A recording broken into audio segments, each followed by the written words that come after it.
जैसे ही अयान उस वीरान हवेली में दाखिल हुआ, बाहर तूफान मच गया।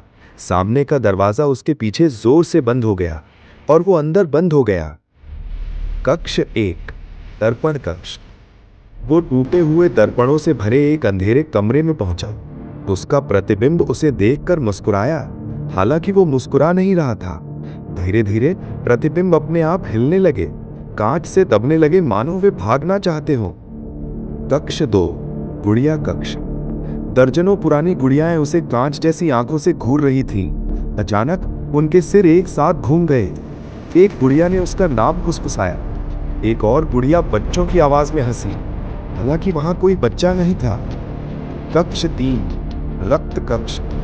अयान एक ऐसे कमरे में दाखिल हुआ जहां दीवारों से खून टपक रहा था। फर्श गीला और चिपचिपा था। बीच में एक कुर्सी अपने आप आगे पीछे हिल रही थी।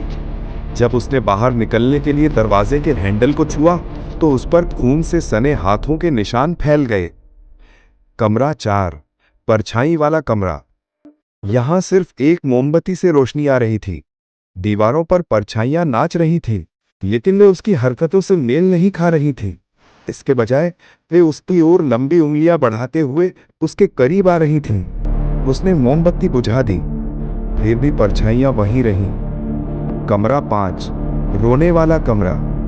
ये कमरा खाली था, सिर्फ सिसकियों की आवाज आ रही थी।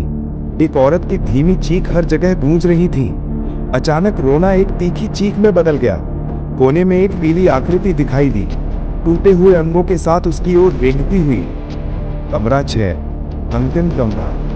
अयान को लगा कि उसे बाहर निकलने का रास्ता मिल गया है, लेकिन जब उसने आखिरी दरवाजा खोला तो उसने खुद को देखा, जमीन पर मृत पड़ा हुआ। उसके शरीर की आंखें खुल गईं और लाश फिसफिसाई। तुम्हें कभी अंदर नहीं आना चाहिए था। हवेली ने उसे पूरी तरह से निगल लिया और फिर किसी ने उसे कभी नहीं देखा।